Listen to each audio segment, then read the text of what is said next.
hold cleaning, one of the major operations in bulk carrier. Hazards as usual. And then we have few cargoes, like say you have carried iron ore, concentrates. So they have a very typical low density cargoes. So they have a typical hazards. And then of course coal, which is a very common question in your exams. So for your level, and then what is the code? The code governing these bulk carriers, what we call IMS-BC code. Now you have seen slowly when we are covering up these various topics. So everything there is a code for different cargoes. IMDG different code, CSS code. So ये codes आपने याद भी रखने हैं और थोड़ा इनका contents भी. तो ये code है क्या? How does they help me? What is the use? And इनके अंदर guidelines वगैरह क्या है? Why? Because tomorrow in case if I need to refer, अगर मेरे को कोई information चाहिए, so it is very simple. If I know, if I want any information about packaged goods, dangerous goods in packaged form, so I know IMDG and I know इसके 3 volumes. Similarly is like SOLAS. So ये idea आपको होना चाहिए. Whether you have worked on bulk carrier, not worked on bulk carrier, so cargo तो cargo ही है. For examination purpose, they expect you that you are aware of these books, codes, क्या इनके contents है, क्या information इनमें दी हुई है. So slowly we will see what all we can do today. So let's start with first of all what is bulk cargo. So मैं आप सबको ये पूछता हूँ, anybody, what do you understand when we talk about bulk cargo? आपके मन में क्या आता है? Anybody? Cargo carried in loose form, sir. Okay, cargo carried in loose form. Anything else?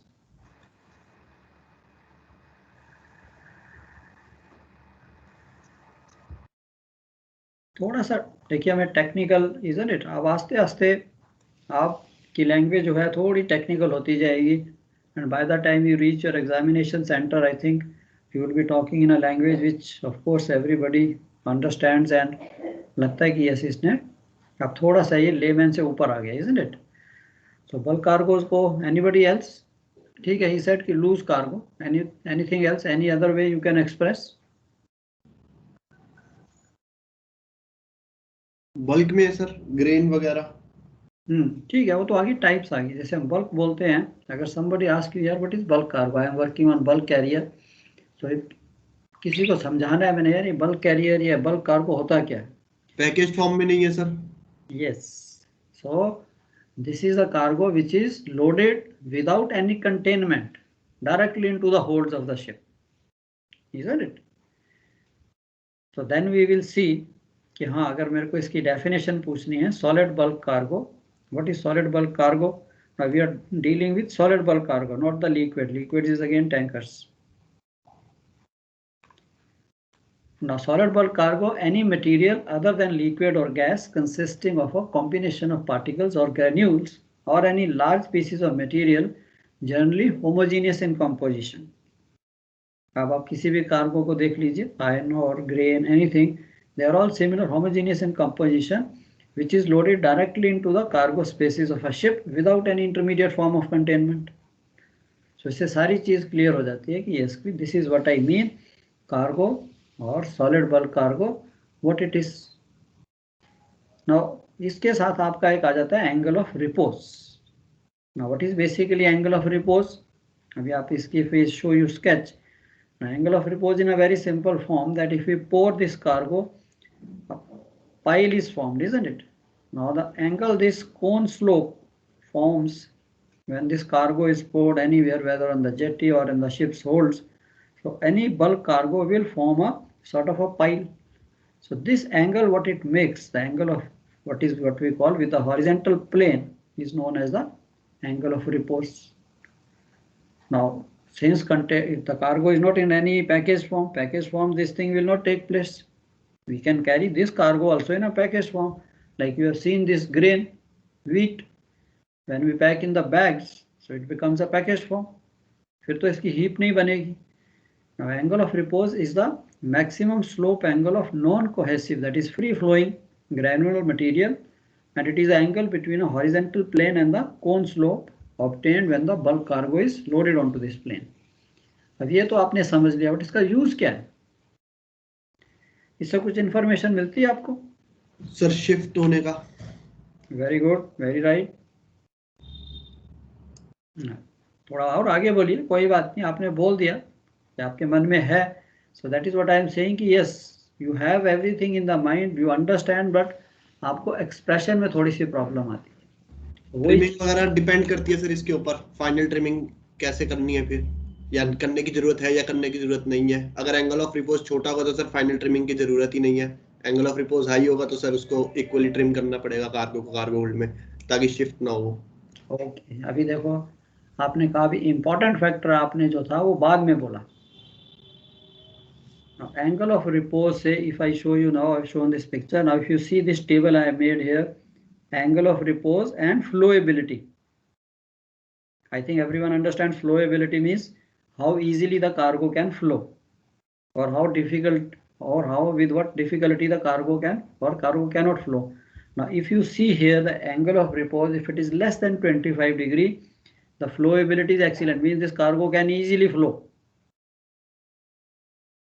And if the angle is becoming greater and greater, if the angle is more than 40 degree, then the flowability is very poor. That means now you imagine the ship. The ship is going to roll. Now, if the flowability is easy, that means this cargo is going to go to one side, and then again the ship is going to roll on the other side. This cargo will shift to the other side. So इससे मेरे को ये पता लग गया कि if the angle of repose is less, then this cargo has very easy tendency to shift. It can very easily shift. But if the angle of repose is high, maybe 50-60 degree, like case of iron ore and all that, then this cargo will not shift so easily. Now ship is not going to roll at 50 degree or 60 degree, isn't it? So ये information देखिए कितनी important कि angle of repose भी मैंने समझ लिया, cone slope mixed with the horizontal plane, and then the moment if I come to know from the shipper's declaration और कोई भी कार्गो मैंने लोड करना है, so I immediately come to know how easily or how difficult or with what difficulty or it will be less easy to shift. तो sir अगर छोटा angle है रिपोज का तो हम उसको वो करते हैं, ट्रिमिंग करते हैं। Yeah, trimming again depends कि आपका basically we will come to that कि like when you are loading, अभी now you imagine this is the pile you have loaded in the cargo hold. अब हमने थोड़ा सा तो पढ़ लिया सब लोड डेंसिटी वगैरह के बारे में। Now I think we have an idea कि जब हम इसको इसी पाइल को कार्गो होल्ड में लोड कर रहे हैं, the cargo is loaded like this, इस एरिया में स्टील प्लेट पे लेस स्ट्रेस आएगा, यहाँ कार्गो थोड़ा है, यहाँ तो पूरा कार्गो आ गया, तो सेंटर ऑफ द जो सेंटर है प्लेट की, I mean centre of the plating, उस पर ज़्यादा स्ट्रेस आएगा, इजंट इट? अगर ये पाइल बन गई तो cargo is not evenly distributed. सबसे पहली चीज तो मेरे मन में यही आएगी।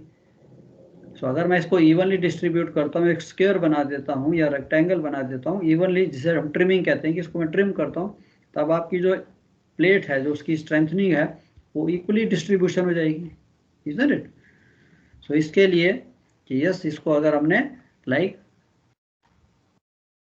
सर जितना ज्यादा एंगल होगा वो उतना ज्यादा मतलब स्लोप हो जाएगा ना सर, उतना ज्यादा उसमें मूवमेंट आएगा। तो मतलब मोर देन 40 में तो फ्लोएबिलिटी बहुत ज्यादा होगी ना सर, लेस देन 25 में कम होगी। जितना ज्यादा एंगल वो उतना सीधा होगा sir. No no no no no no, आप अपोजिट समझ रहे। जितना इसका एंगल ऑफ रिपोज कम होगा, जितना एंगल ऑफ रिपोज कम होगा उतना ये इजीली शिफ्ट करेगा। जितना ये एंगल ज्यादा होगा, 50-60 डिग्री होगा, शिप अगर 10-20-30 डिग्री रोल करता है, कार्गो शिफ्ट नहीं करेगा। पानी का एंगल ऑफ रिपोज कितना होता है? 0 सर, इजंट इट? अब 0 है, उसको थोड़ा सा हमने टेढ़ा किया, इमीडिएटली पानी शिफ्ट हो जाता है। अभी उसी चीज का example, just for the sake of example, कि उसी पानी को मैंने आइस बना दिया। अब मैं उसको आइस को ऐसे कोन करता हूँ, अब आप अपनी प्लेट को टेढ़ा कीजिए, शिप को टेढ़ा कीजिए, क्या वो शिफ्ट होगा? पानी शिफ्ट होगा? नो।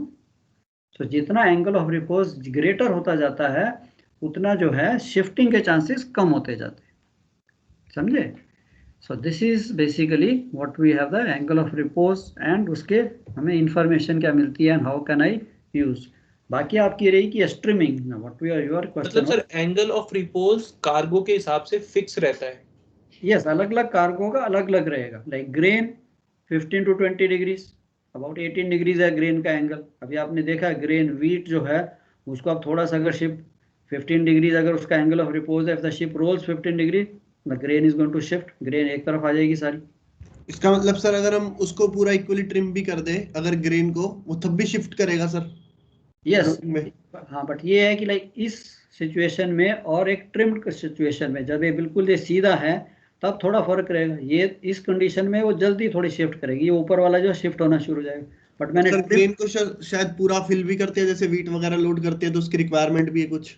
चाहूंगा या will do it tomorrow, after this we will do the bulk only, bulk grain we will do. तो यहाँ से आपने समझ लिया कि यस कि बल्क है। अभी आपने ग्रेन को भी आपको आइडिया आ जाएगा कि बेसिकली यहाँ से बल्क कार्गो का अगर एक कोन है तो ये नेचुरली कार्गो लेवल होने की कोशिश करेगा, बट पहले से मैंने इसकी ट्रिमिंग कर दी है, इसको लेवल कर दिया है, तो फिर ये इसकी जो शिफ्टिंग के चांसेस है थोड़ा और ज़्यादा शिप रोल होगा तब शिफ्ट होगा, इजंट इट? तो एंगल ऑफ रिपोज से आपको यही पता लगता है कि जितना उसका एंगल ऑफ रिपोज है उतना अगर आपने उसको टिल्ट किया या उतना आपका शिप लिस्ट हुआ, then there is a chances the cargo will shift. Okay, तो ये तो रहा आपका एंगल ऑफ रिपोज। डेफिनेशन याद कीजिए, स्केच याद कीजिए, एंड साथ में आप उसके लिख सकते हैं, बिकॉज ये कई बार पूछते हैं, वेरी कॉमन ये भी क्वेश्चन है कि आपको अंडरस्टैंडिंग क्या। Now I think you have understood कि यार एंगल ऑफ रिपोज क्या होता है, what are the benefits, and हम इसको इवन फाइंड आउट भी कर सकते हैं। अगर मेरे को वीट का निकालना है, just pour a wheat over a table, उसको ऊपर से पाइल जाते जाओ, वो पाइल बन जाएगी, आई कैन मेजर यू। किसी भी कार्गो का एंगल ऑफ रिपोज निकालना, because it's a natural tendency of that cargo. Her cargo की अलग अलग है। सैंड को ले लीजिए, वो अलग पाइल बनाएगी। चीकनी मिट्टी क्ले को ले लीजिए, उसका एंगल और भी ज़्यादा बनेगा, स्लाइड ही नहीं करेगी। चलो next is your concentrates. Concentrate is what? It's enriched material obtained after physical और chemical separation of unwanted constituents. Basically concentrate means आप जैसे आयरन ओर है या natural ores contain a large percentage of large particles and lumps. उसमें से वो सारा उसका मट्टी कचरा जो है उसको सेपरेट कर दिया, ऑफ कोर्स प्रोसेस से in the plant, and then we have this what we call the concentrate, usually consist of fine particles और पैलेट्स। सो ये कंसंट्रेटेड मटेरियल है। अब उसने आपने इसमें से सेपरेट किया तो कंसंट्रेट्स जो और हैवी हाई डेंसिटी होते जाएंगे। सो जब हमने कंसंट्रेट है, इसको भी हम देखेंगे कि व्हेन वी कैरी कंसंट्रेट्स तो उसके लिए हमने क्या क्या प्रिकॉशंस लेनी है। Another thing connected with your bulk cargo is moisture content. अब आपने देखा होगा, so many ports you have visited, lot of time this cargo is piles are lying on the jetty, बारिश भी होती है, so they also absorb moisture. So moisture content है क्या चीज़? Moisture content of a sample is basically a percentage weight of the water contained in the total weight of the sample. So weight of water divided by total weight into percentage. So that is of course known. शिपर है जिसने cargo देना, उसको पता है भी इसके अंदर water content कितना है। Now flow moisture point. Now flow moisture point is the percentage moisture content at which a flow state develops. Now अभी हमने moisture content देख लिया, हम उसको measure करते हैं भी इतने परसेंट उसके अंदर moisture है, 5%, 10% जो भी है, and then flow moisture point means certain percentage of moisture content कि एक स्टेज पे ये जो कार्गो है ये फ्लूइड हो जाएगा, isn't it? नेचुरली ज़्यादा मॉइस्चर होगा, हम किसी भी चीज़ को लें उसमें पानी मिलाते जाएं और मिलाएं तो एक स्टेज आती है when that thing becomes, that paste becomes like a fluid. So that is again called the flow moisture point. अब इसी चीज़ को देखते हुए उन्होंने एक चीज़ फिक्स कर दी, what we call transportable moisture limit, कि यार ये जो कार्गोज हैं because we have to carry them very safely, ऐसा तो होना नहीं चाहिए कि रास्ते में चलते हुए, and it has happened on the ships. The moisture content was quite a lot. Loading के टाइम में वो कार्गो जो था ऑलमोस्ट ड्राई दिख रहा था, बट लेटर ऑन क्या हुआ with the vibrations and all, वो मॉइस्चर जो है ऊपर आना शुरू हो गया, because the cargo was almost granular sand type था, and then it became a flow state, and then जैसे शिप रोलिंग किया the cargo start shifting to, this is what we call liquefaction, वो भी हम देखेंगे।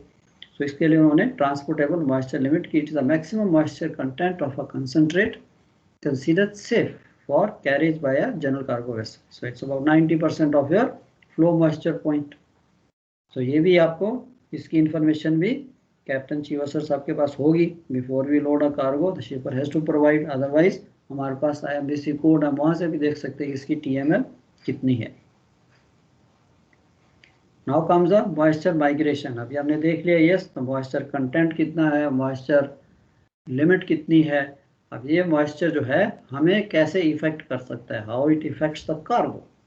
Moisture migration is in a very simple form is the movement of moisture contained in materials by settling and consolidation due to vibration। जैसे मैं आपको कह रहा था, अगर एक कैन में आप थोड़ा सा ये बल्क कार्गो या कुछ भी डालिए, सैंड टाइप वाला चीज़ डालिए, उसमें थोड़ा सा पानी डाल दीजिए, कार्गो में लुक ड्राई, बट अगर आप उसको थोड़ी देर शेक कीजिए, वाइब्रेशन दीजिए, यू विल सी दैट वो जो पानी है जो उसके अंदर मॉइस्चर है, it has tendency, it starts coming to the surface, and जो सरफेस का जो कार्गो उसको ये बेसिकली फ्लूइड फॉर्म में बना देगा। सो this is what is the water is progressively displaced which may result in some portions or all of the material developing a flow state. So this is basically your moisture migration. तो ये तो हो गई few terms which are applicable to the bulk cargos. अब आपको कहता है yes, the carrying solid bulk cargos involves serious risks which must be managed carefully to safeguard the crew and the ship. So you also must have seen today, of course, in the various medias, you see the ship is broken into two and gone down, and bulk carriers have a history of going down very quickly. Now, उनकी investigation when they studied क्या reason था, so they write the guidelines. What are the reasons? So these risks include reduced ship stability, even capsizing due to cargo liquefaction, fire, explosion due to chemical hazards, or damage to ship structure due to poor loading procedures. अभी हमने थोड़ा बहुत आपने भी पढ़ लिया stress के बारे में, what are the stresses, you know how the steel plates get stressed up. So सारा चीज को देखना पड़ता है कि at which point I hope there is no where the stress is exceeding. जितना हमें बिल्डर ने हमें उसकी स्पेसिफिकेशन दी है, we should not exceed, so that ship should not break into two. अब इसी चीज को देखते हुए now we have this IMSBC code. I'll not only in this, but this is the main legislation governing the safe carriage of bulk cargoes, which became mandatory from January 2011. पहले तो ये guideline थी, अब ये मैंडेटरी हो गया है। This code किसके अंदर जो लिखा हुआ है, that must be followed, that must be very religiously obeyed. That's why it's called a law. Now, what are the hazards due to bulk cargoes? So broadly, if you see, even you have not been working, so हमें थोड़ा सा तो idea ship क्या होता है। First thing is the structure. Now we are loading cargo in unpackaged form directly into the holds of the ship. So सबसे पहले तो structural limitations, load density, shear force bending moment, it will create a load density, it will create uneven stresses. तो उसकी जो loading है किस hold में कितना डालना है, so all that thing must be watched and to be calculated. Of course, for easy calculation we have a loadicator which gives us the results very fast. It's like a calculator. तो ये सारा का सारा today we have to plan. That's why आप planning में जब आपकी bulk carrier planning है, chief officers do, so they all see the draft, trim, stresses कितने आ रहे हैं. Stability, initial GM, because it's high density cargo, everything we are loading down, so it can be very stiff.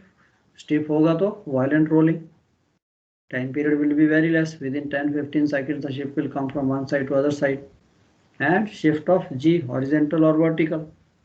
Now this is again due to cargo shift. अगर मेरा cargo shift हुआ तो G जो है horizontally भी shift होगी, and cargo एक तरफ pile up हुआ तो vertical भी rise होगा, तो उससे आपकी stability को effect पड़ेगा.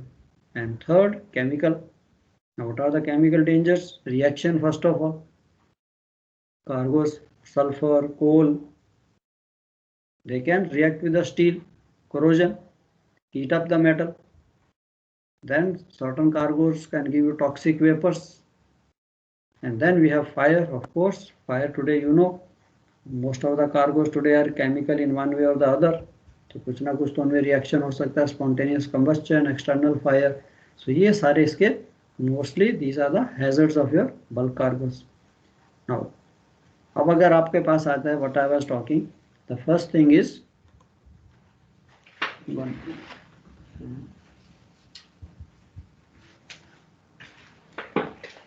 the first thing what is required on this bulk carrier is the inspection and preparation of cargo spaces.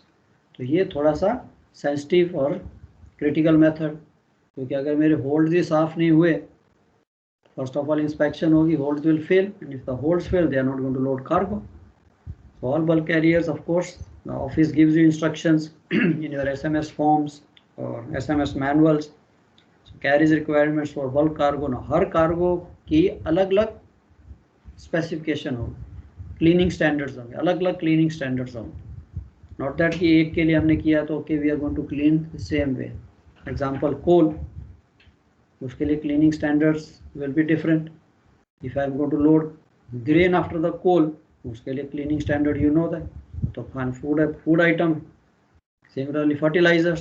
So her cargo के लिए डिफरेंट स्टैंडर्ड्स आते हैं. सो ये सारे स्टैंडर्ड्स को, या कौन सा जो कार्गो है किस स्टैंडर्ड तक होल्ड क्लीन होना चाहिए, आज से पहले it was very difficult job, but अब इस बुक में they give you lot of guidance that what all standards of cleaning are required. So सबसे पहले inspection and preparing the cargo spaces. Now bulk carrier holds basically look like this. यहीं से आप safety angle से देखिए, so it is not all that safe to go down and come up. So you got to be very much careful first of all, because we have to go and wash or clean these holds. Now जिन्होंने bulk carrier पे काम किया, now you see this. अब if I was carrying this previous cargo, देखो उसके पूरे stand है, ये भी निकालने पड़ेंगे. कार्गो कहीं ना कहीं स्टक अप हो जाता है. अब यहाँ पे पहुँचना भी मुश्किल है, it's very difficult to reach. Of course nowadays we have this combi guns, जिससे हाई प्रेशर के साथ आप काफ़ी ऊपर तक पहुँच सकते हो, but otherwise we used to wash with a fire hose. उसका कितना प्रेशर आएगा. Sometime we have to go from top, ऊपर से कॉमिंग से स्टेज डाल के नीचे जाओ, because otherwise if the cargo is stuck like this the hold will not pass, isn't it. तो अब मैं आपको एक छोटा सा क्वेश्चन, जिन्होंने बल्क कैरियर पे काम किया, विल यू प्रेफर कि हाँ यार कोल के बाद मैं अगर कोल ही लोड कर रहा हूँ, तो do you think there is a purpose of cleaning? आप कितनी क्लीनिंग करोगे या नहीं करोगे, करनी चाहिए या नहीं करनी चाहिए? या कोल के बाद कोल ही लोड कर रहे हैं या नहीं करनी चाहिए सर, हैं? नहीं करनी चाहिए. Okay, anybody else? Sweeping is enough. ठीक है, स्वीपिंग. और कुछ? No sir, not required. अगर सेम ग्रेड है तो कोई फर्क नहीं पड़ता. ये तो अभी आप तो सिर्फ कार्गो की तरफ कंसंट्रेशन है आपकी, यहाँ जी कार्गो है, सेम कार्गो है, कुछ नहीं होता. आयन हो रहा है, मट्टी है, उसमें क्या होने वाला, कुछ नहीं होगा. कोल है, क्या जरूरत है क्लीनिंग की. बट बच्चे यू सी दिस स्केच. अब अगर मैं इसको होल्ड को क्लीन नहीं करता तो बीच में कहीं डेंट है, वेरी हैवी डेंट है, या कुछ और भी है, कई बार प्लेटिंग भी क्रैक है, तो अगर मैं साफ़ नहीं करता तो मेरे को कुछ भी नहीं दिखेगा, isn't it? So at least हम उसको उस लेवल तक साफ़ करें जहाँ पे at least I can have a good inspection of my cargo hold. यार कहीं डैमेज तो नहीं हुई, कहीं कोई क्रैक तो नहीं है. Lot of time sounding pipes, air pipes are passing through these holds, isn't it? So I agree with you कि yes time constraint is there, कि यार ठीक है, नहीं है, why waste labour, why waste अपना कुछ और काम कर लेंगे. बट सेम टाइम अगर मैं नहीं करता तो मेरे को इसकी थोड़ा, अब इसके ऊपर ठीक है कार्गो पड़ा हुआ है, चाहे किसी भी मेथड से, नॉट दैट कि we have to thorough give a thorough wash, but at least some way, at least I can see. So whatever the previous cargo, all load should be swept clean and loose scale rust removed. So when reloading the same cargo commodity, there is a tendency to leave the holds unswept. जैसे आपने कहा, most of the time everyone will think यार छोड़ो क्या साफ करना, वो तो कार्गो पॉइंट ऑफ व्यू से आ गया. But in general term this is not good practice, since the residual cargo can hide damage to the hold और tank stock.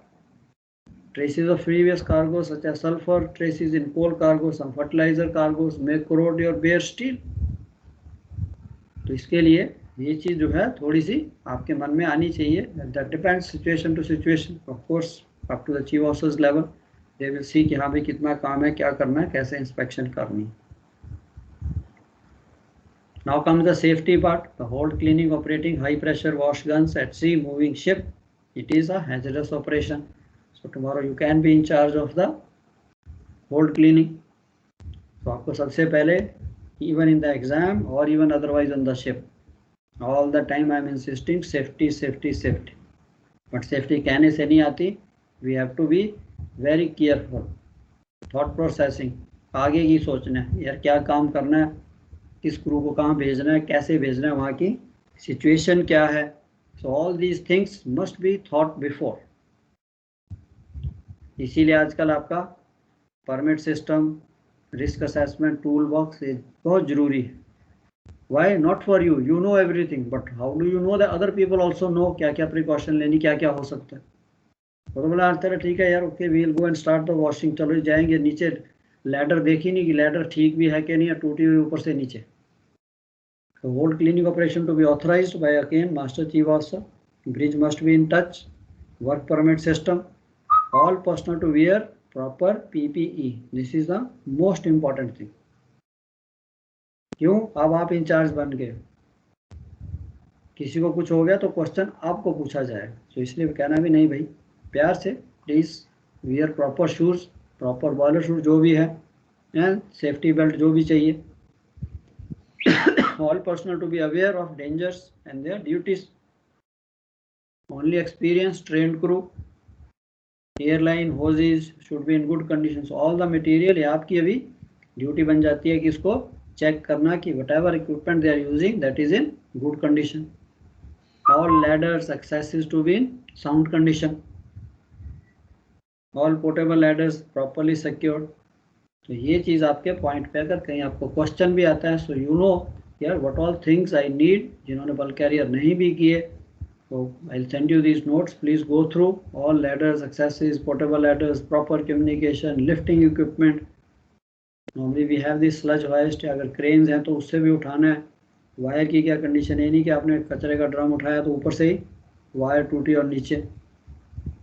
So this is normally your cleaning under the combing with high pressure guns. This is your basically what we call combi gun, yeah, maxi gun. So these two things are given on the ship.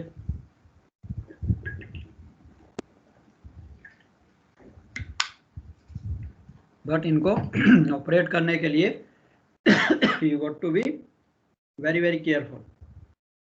Air hose है, वहाँ से water high pressure पे है. तो ये सारी चीज़, cleaning is not difficult, but process जो है, प्रोसीजर जो है, वो हमारा एक सेफ होना चाहिए. चलो, क्लीनिंग के बाद infestation, specially when you are loading grain and all that, तो there should be no bugs. कोई भी उधर इंसेक्ट्स कुछ भी नहीं होना चाहिए, मरा हुआ या अलाइव या dead, nothing, because otherwise they will fail your holds. तो क्लीनिंग के बाद at least have an inspection, specially when you are carrying wheat after wheat. तो पुरानी वीट है तो उसमें कुछ ना कुछ तो जर्मिनेट होने का चांसेस है. Some insect formation is possible in the bilges and all that, वो भी नहीं होनी चाहिए. अगर होगी तो होल्ड में need to be fumigated prior being accepted. अगर वो एक बारी भी उनको 2 या 3 कुछ इंसेक्ट मिल गए छोटे छोटे, देन दे विल से कि okay we will fumigate the whole ship, all the crew go to hotel. So which is an expensive affair for the ship owner. The holds will be declared unfit to load grain if 3 or more insects, dead or alive, are found in one hold. So ये चीज़ आपकी, again these are the Australian Quarantine Inspection Service rules. So this is what we have to be careful. So ये आपको होना चाहिए कि why we are doing this hold preparation, क्यों कर रहे हैं. So we don't want the holds to be fumigated by shore people unnecessarily. They will charge lot of money. Special attention must be given to exposed areas such as under hatch covers. तो cleaning के लिए क्या क्या preparation है, isn't it? तो ये सारी आपकी प्रेपरेशन हो गई. Then comes your surveyor's inspection and requirements. अब आपका शिप जब लोड पोर्ट पे आएगा, you have done a very good, very hard work at sea. All 7-8 holes जो आपने क्लीन किए, so these guys will check before loading cargo that all your holes are okay. Especially grain and all that, not for coal, iron ore. Of course, coal, iron ore, nothing is going to take place, nothing is going to get damaged with these insects or anything. So prior loading grain, all ships are usually subject to survey by approved independent surveyor. So he needs, and he will check your cleanliness and infestation. So when surveyor is satisfied, he will issue ship a certificate that of course holds are clean, can be loaded. तो यही चीज जो है chief officers के लिए बहुत important है. Now you imagine अब होल्ड में प्रॉब्लम क्या है, सो मेनी एरियाज जहाँ से कार्गो को निकालना प्रीवियस कार्गो है. अब इसमें मैंने ग्रेन लोड करनी है तो कैसे करेंगे, सर्वे कहेगा जी निकालो इस. यू कैन नॉट से कि we can not reach, then will say take a shore help. This is what they are interested कि किनारा वाले चेरी पिकर लेके आएंगे, कुछ भी लेके आएंगे. Again the main thing is the money. अब वो हमने देख लिया कि what is the purpose of putting officers on the ship. That ship should run most efficiently and cost-wise most economical. So hold cleaning in bulk carriers, basically there are 3-4 types of hold cleaning. One is called hospital clean, grain clean, normal clean, and shovel clean and load on top. So briefly, I'll just give you a look how these grain cleaning or hospital clean. Hospital clean is the most stringent, absolutely clean holds. Standard of hospital clean is requirement for certain cargoes. For example, kaolin, China clay, mineral sands, and so many other things जो cargo खराब हो जाता है, जिसको थोड़ी सी भी even rust या कुछ उसको टच किया तो कार्गो खराब हो जाएगा. तो इसके लिए जो आपके होल्ड्स हैं they should be in this shape. This is called hospital clean, absolutely spick and span. ठीक है, अभी किसी के सर इसका क्राइटेरिया क्या होता है इसका हॉस्पिटल क्लीन का इंस्पेक्शन का? Yeah, that is again from cargo to cargo. It will vary from cargo to cargo. So even यहाँ पे भी, even in IMS BC code also they will give you guideline that what type of cleaning is expected that when you are loading. So normally when you are loading, so you know before that for this type of cargo, this type of standard will be required. तो हमारे time में था, lot of time used to ask office कि भाई आपको knowledge है, किसी ने लोड किया, suppose you are loading cargo for the first time, isn't it? So अब ये जो है बुक में भी काफ़ी इंफॉर्मेशन दी होती है. So lot of time ship owner charters जो हैं वो भी आपको इंफॉर्मेशन दे देंगे. आजकल तो of course photographs and all. See if somebody sends you कि भाई होल्ड क्लीनिंग इस टाइप की होनी चाहिए, वेरी इजी टू अंडरस्टैंड. तो जिसका कार्गो है नहीं तो मतलब इसमें सिर्फ विजुअल इंस्पेक्शन ही होगा या फिर कुछ और टेस्ट वगैरह भी होंगे? देखिए ना, विजुअल तो हो गया, visual is the main thing. Visual means की क्लीनिंग जो है, फिर उसके साथ आपकी दूसरी preparation, I think what we know, आपकी bilges, all these bilges should be clean, no damage, no infestation, nothing.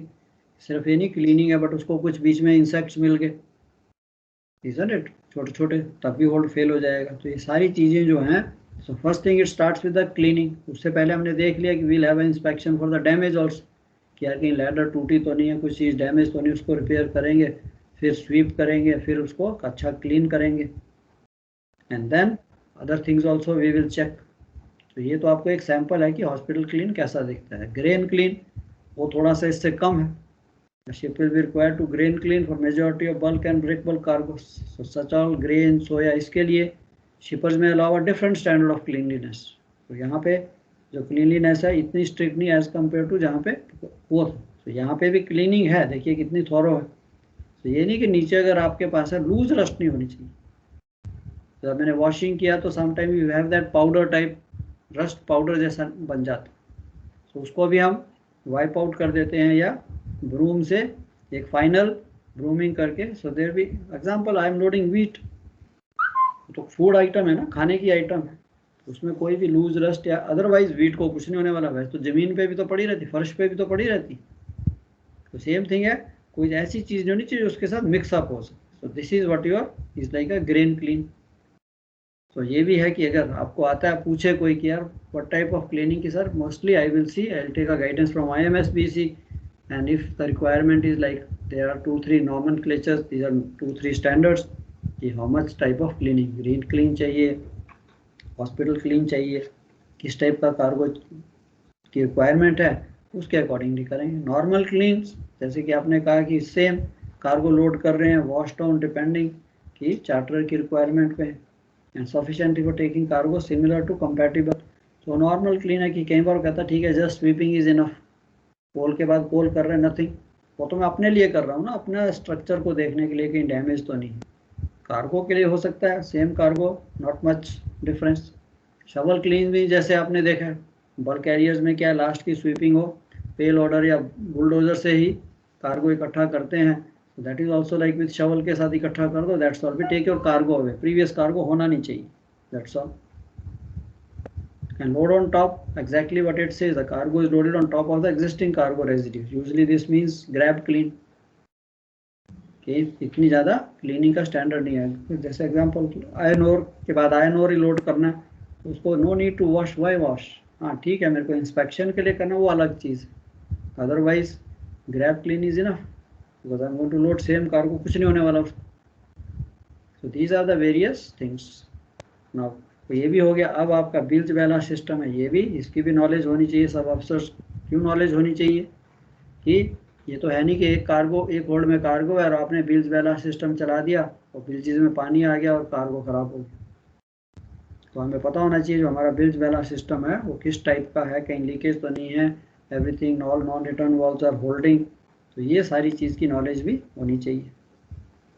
So bilge balance system remotely actuated valves should be routinely checked, ensure they are operating. तो ये तो chief officer, second engineer मिलके सारे जो हैं सारे builds balance system को देखते हैं. बट आपको भी थोड़ा, of course I know as a cadet you are the most expert. यहाँ सर कौन से होल्ड में बिल्ज लीक करती है, कौन से में बैलेंस लाइन लीक करती है. So this we have seen, bilges का सिस्टम भी हमें एज अ ऑफिसर पता होना चाहिए. Standard exact extent of hold cleanliness preparation for next cargo is known from the charter, shippers, owners, charter party, IMSBC code. देखिए कितनी चीजें हैं जहाँ से आपको इसकी इंफॉर्मेशन मिल सकती है. सर बल्क कैरियर पे एक सिल्वर नाइट्रेट टेस्ट करते हैं सर, वो क्या टेस्ट करते हैं सर? या silver nitrate is basically pH value के लिए होता है. PH value of the hold bilge water. Hold bilges का जो पानी है specially for the coal and all, कि यार ये पानी ज़्यादा एसिडिक तो नहीं है. Now when you are carrying coal, तब उसमें क्या होगा, हाई सल्फर अगर होगा प्लस ऊपर से पानी मिला तो it will form a sulphuric acid. तो सल्फ्यूरिक एसिड जो है आपकी प्लेटिंग को it can eat up, isn't it, corrosion. It will start eating up the metal. Corrosive, the sulphuric acid is very corrosive. तो अब आपने कोल लोड किया तो उसका तो पानी सारा बिल्जेस में जाएगा, isn't it. Coal is basically big lumps, तो बिल्जेस में जाएगा. तो when you are pumping out bilges, तो इंजन रूम के पास एक किट होती है जिससे वो इस पानी की टेस्टिंग कर सकते हैं कि भाई ये पानी ज़्यादा एसिडिक तो नहीं है. एसिडिक है तो वो आप वहाँ पे they use this AgNO3 silver nitrate basically to determine the pH value of the water. तो ज़्यादा एसिडिक है तो फिर हम क्या सोल्यूशन हो सकता है. इफ़ यू फाइंड ये जो बिल्ज वाटर है भी आपका बहुत एसिडिक आ रहा है, क्या करेंगे? राउंडिंग पाइप से सर कुछ सर DI वाटर बेस डाल देंगे सर. बेस पानी तो आता रहेगा. कभी कोल लोड किया हुआ आपने होल्ड के अंदर तो पानी तो आस्ते आस्ते निकलता रहेगा. Simple, I will keep on pumping out the bilges. पानी को स्टैग्नेट नहीं रहने देना, isn't it. Of course carrying of the मॉर्फोल, तो I have to pump out the bilges regularly. तो पानी तो है ही है, वो तो ठीक है, हाई सल्फर कंटेंट, उसको कुछ नहीं कर सकते. प्लस उसका रिकॉर्ड भी रखना. बहुत ज़्यादा पानी है तो ये नहीं कि कल को गए तो कार्गो कम हो गया 25 टन 50 टन. सो ये भी कई बार जब आप नहीं है, चीफ ऑफिसर्स को पता है, when they go sometime at the discharge port they check कि हाँ भाई have you pumped out the, were you pumping out the bilges. तो अगर आप डेली पंप आउट कर रहे थे, बहुत पानी था, तो यू कैन से कि अपना रिकॉर्ड दिखा सकते हैं. सो record keeping is very important. इसीलिए कहता हूँ कि आपने जो भी काम करना है, साउंडिंग सब रिकॉर्ड होना चाहिए. आप सोच रहे शायद चीफ ऑफिसर आपको आगे से पीछे भगा रहे, no. Ensure ship has sufficient water for a fresh water wash down. वो तो चलो आपकी होल्ड क्लीनिंग के लिए. प्री वॉशिंग, तो ये आपकी जो होल्ड प्रेपरेशन है basically hold swept thoroughly discharge, ये सारी आपने देख ली. प्री वॉशिंग एंड वॉशिंग के बाद, these are the very regular things which we will carry out, isn't it. ये आपका now ये होल्ड प्रेपरेशन आई थिंक आपके लेवल तक it is so much is enough कि आपने क्या करना है, कैसे करना है. Of course chief officers will decide, but आपको भी पता होना चाहिए कि कौन से कार्गो के लिए कौन सा स्टैंडर्ड है, वेरियस स्टैंडर्ड्स क्या होते हैं. Rest what all things we have to see, we have studied कि होल्ड प्रेपरेशन में बाकी चीज़ें भी हैं, वेंटिलेशन, बिल्ज क्लीनिंग, उसके ऊपर जो बिल्ज कवर हैं वो भी सब ठीक होने चाहिए। फिर उसको हमने कवर करना सो दैट नो कचरा goes inside. So these are the basically your preparation checklist for pre washing bilges. ये सारा सेम थिंग हमने पढ़ा। Sounding pipes, do not wash holds where adjacent, holds are not free of cargo, तो ये भी चीज़ देखनी है। Bilges of holes with cargo to be sounded frequently, and before bilge water ensure MARPOL local regulations are not violated. ये नहीं किसी ने कह दिया तो आपने भी, if you are the duty officer, तो आपको भी अपना दिमाग लगाना है कि हाँ यार is it, because you know where the ship is. तो इसीलिए आपको भी ये नॉलेज चाहिए MARPOL की, कहाँ अलाउड है कहाँ पे नॉट अलाउड है। ओके, सो ये चीज़ें देखनी। Fire fixed fire fighting extinction system जो भी है वो भी आपको चेक करना है, ट्राई आउट करना है, ठीक होना चाहिए। पोस्ट वॉशिंग, ठीक है, वॉशिंग के बाद आपकी क्लीनिंग है, बिल्ज कवर प्लेट लगा दिए, bilges are dry, storm boxes सब चेक कर लिए, and cargo to be sounded frequently. या post washing all manual lids that we have seen in the hold preparation, अगर कोई मैनुअल है उसकी भी वाटर टाइटनेस चेक होनी चाहिए। बिल्ज अलार्म्स, तो ये सारी आपकी I think this cleanliness preparation specific cargo may need additional measures. तो ये तो आपका हो गया आपका सब कार्गो का, isn't it? This is what the basically hold preparation and इसके hazards आपने देखे। अब आपके पास आएगा IMSBC. So let's see what the IMSBC says.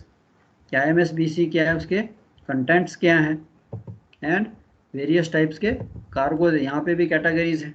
So थोड़ा सा उसको देखते हैं। ये तो प्रेपरेशन तो हमने enough देख ली कि yes we know how to do the preparation. IMSBC again same thing we have seen, main legislation तो ये है। Now general requirements for carrying these solid bulk cargos. Now general requirements अगर आप देखिए तो सबसे पहले आ जाता है accepting the cargos for shipment information। अभी तक हम पढ़ रहे थे कि before you accept the cargo, एक तो मेरा शिप सूटेबल होना चाहिए कार्गो के लिए, एंड दूसरा जो कार्गो है वो सूटेबल होना चाहिए। तो उसकी इंफॉर्मेशन कहाँ से मिलेगी? From the shipper. Information required from the shipper. Before you can accept a cargo for shipment, the shipper must provide valid up-to-date information about the cargo's physical and chemical properties. ये भी आपका IMSBC ने mandatory कर दिया है, ये information शिपर को देनी ही देनी है, और उसका भी एक स्पेसिफिक फॉर्म है, उसके अकॉर्डिंगली ही उसको वो इंफॉर्मेशन देनी है। So exact information documentation they must provide is listed in the code, IMSBC code, under assessment of acceptability of the consignment for safe shipment. ये उसमें दिया, उसमें कुछ उसने फॉर्म दिया कि ये चीज़ होनी चाहिए, उसकी डेंसिटी कितनी है, कौन से टाइप का कार्गो है, ABC. We will see this. They have also divided these cargos into various categories and include correct bulk cargo shipping name. So then only I can refer to the book. ठीक है, मेरे पास proper, जैसे हमने IMDG का देखा था UN number, तो यहाँ पे प्रॉपर नेम आया, then I can open the IMSBC code, वहाँ से सारा उसकी properties, precautions, everything I can read, and then उसमें कहता है कि अगर आपके पास है then we checking the cargo schedule. Cargo schedule IMSBC के 4 अपेंडिक्सेस हैं, एनेक्सेस हैं। सो फर्स्ट अपेंडिक्स 1 में आपको हर कार्गो का शेड्यूल दिया। शेड्यूल क्या, आई विल शो यू उसके शेड्यूल में भी क्या क्या दिया होता है, सारी इंफॉर्मेशन है।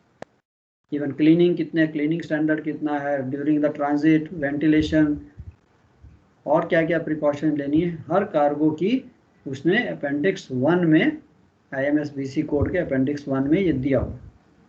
तो as long as I know the proper name, I will go to appendix 1 and see the cargo schedule. These describe each cargo's properties, detailed requirements for handling, stowing, carrying it safely. So हम उसको consult करेंगे। अब आ गया कि IMSBC code क्या चीज़ है, इसके contents क्या हैं। So IMSBC code was replaced by BC code, पहले BC कोड था, which was first adopted in 65. अब जो है the aim of mandatory IMSBC code is to facilitate safe storage and shipment safety.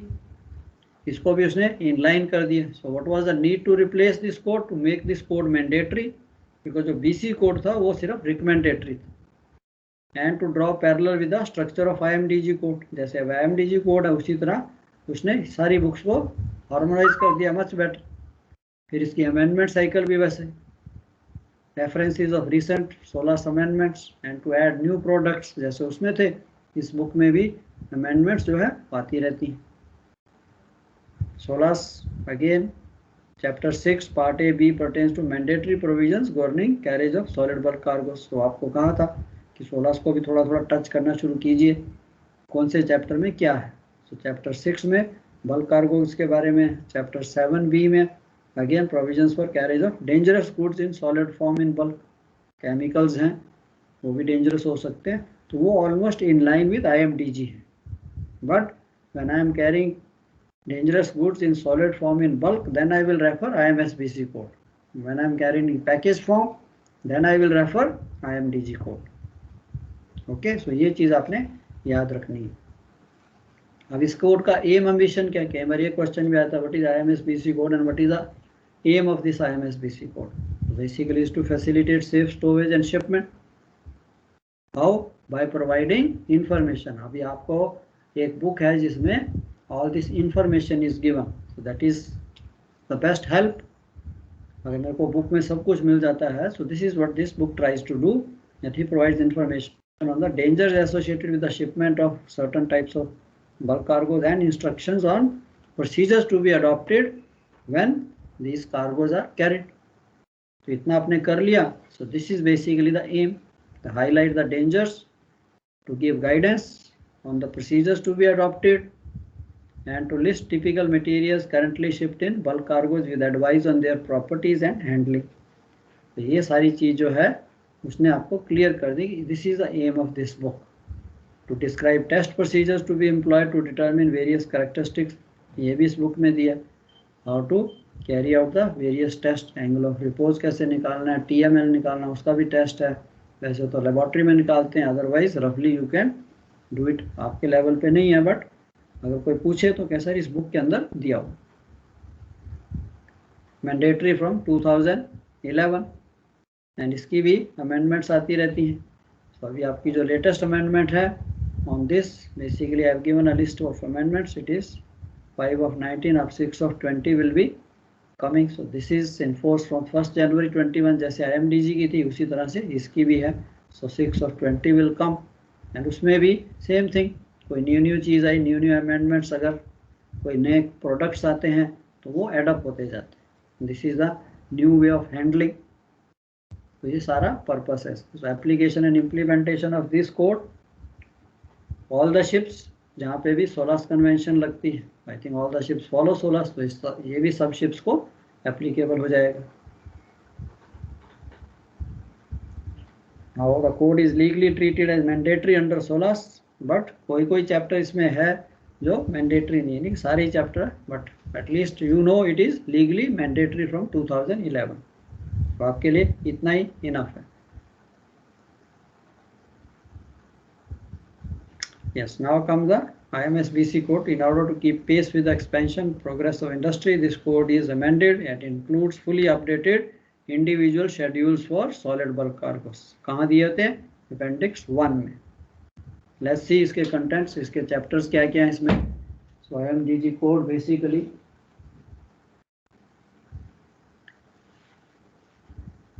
chapter, I mean they call it sections. So this got 13 sections and 4 appendixes. So 13 sections हैं या 13 chapters हैं.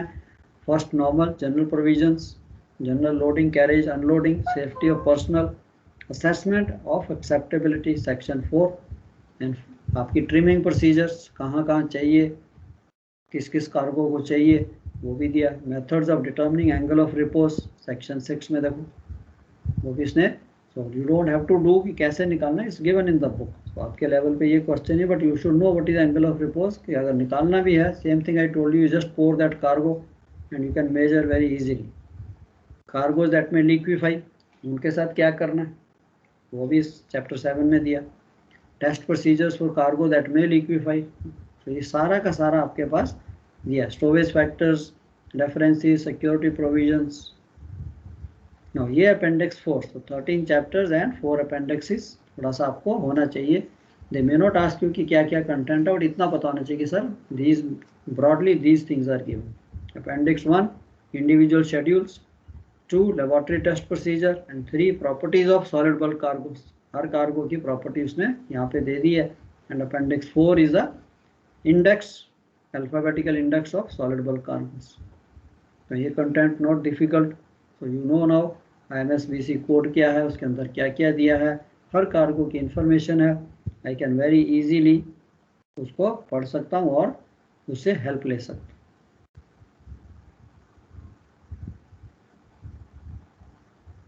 ठीक है, ये तो इंफॉर्मेशन हम ले लेंगे। Yes, now comes your cargo groups. So जैसे हमारे IMDG में भी उसने वेरियस क्लासिफिकेशन बना दी है, यहाँ पे considering the safety solid bulk cargoes are divided into 3 groups A, B, C। तो इसकी भी थोड़ी नॉलेज आपको होनी चाहिए, because these groups are also given. जो भी कार्गो आएगा, shipper will also tell you whether it's a group A cargo और ग्रुप B कार्गो और group C cargo. So what is group A cargo? It consist of cargoes which may liquefy. तो ये एक किस्म का सबसे dangerous cargo आ गया। If shipped at moisture content in excess of their transportable moisture limit।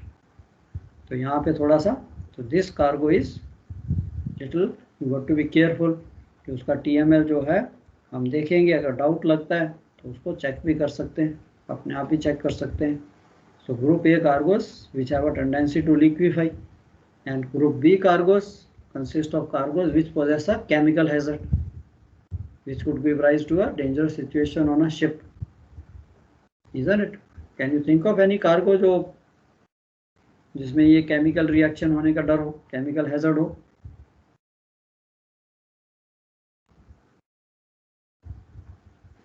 Anybody?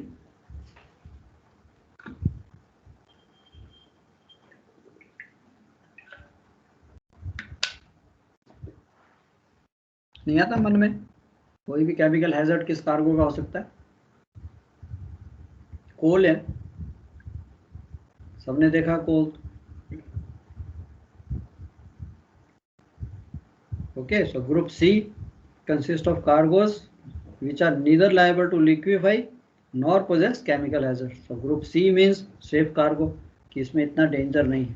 तो group A is जिसमें liquefaction का डर है, ग्रुप B जिसमें केमिकल हैजर्ड का डर है, एंड ग्रुप C जिसमें ना तो ग्रुप A वाला डेंजर है ना ग्रुप B वाला, neither it can liquefy nor there is a chemical hazard। and another comes is your MHB।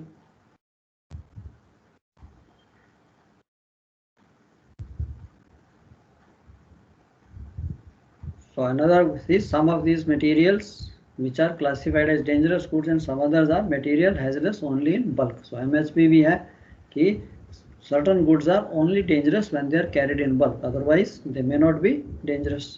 तो ये क्लासिफिकेशन आपने थोड़ी सी याद रखनी है। Now hazard classification of course it is similar to जैसे मैंने आपको बताया with the IMDG, but इसके अंदर उसने उसी से लिया classification of dangerous goods which are given in IMDG code. IMDG code में सिर्फ बट जो कार्गोज की क्लासिफिकेशन है वो यही वाली चलती है। एग्जांपल सॉलिड्स, अगर फ्लेमेबल सॉलिड्स हैं तो उनकी भी वही क्लास 4.1 ही रहेगी। तो यहाँ पे उसने कह दिया कि यस, जो वहाँ पे प्रिकॉशंस थी फ्लेमेबल सॉलिड्स, अगर कोई cargo solid is flammable, sulphur, even coal, तो उसको कैसे करना है? Material this case readily combustible solids and solids which may cause fire through friction.